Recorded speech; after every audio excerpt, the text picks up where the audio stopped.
महाभारत के युद्ध में अभिमन्यु का वध एक अत्यंत मार्मिक और नाटकीय घटना है। यह घटना कुरुक्षेत्र के युद्ध के 13वें दिन घटित हुई। अभिमन्यु अर्जुन और सुभद्रा के पुत्र थे और अपने समय के एक अद्वितीय योद्धा माने जाते थे। उनका वध चक्रव्यूह के अंदर हुआ, जो उनकी वीरता और रणनीति का प्रतीक बन गया। चक्रव्यूह और अभिमन्यु का प्रवेश।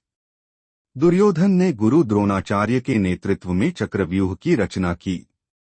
यह एक घातक युद्ध संरचना थी, जिसे भेदना और उसमें से सुरक्षित निकलना लगभग असंभव था।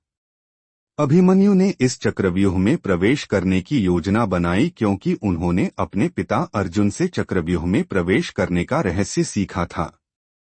हालांकि वह इसे तोड़ने का अंतिम तरीका नहीं जानते थे। अभिमन्यु का संघर्ष। अभिमन्यु अकेले ही चक्रव्यूह के अंदर प्रवेश कर गए और वहां उन्होंने कौरवों के योद्धाओं से अकेले ही संघर्ष किया।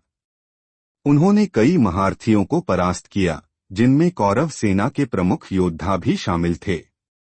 लेकिन अंततः कौरव पक्ष ने युद्ध के नियमों को तोड़ते हुए अभिमन्यु पर सामूहिक हमला किया।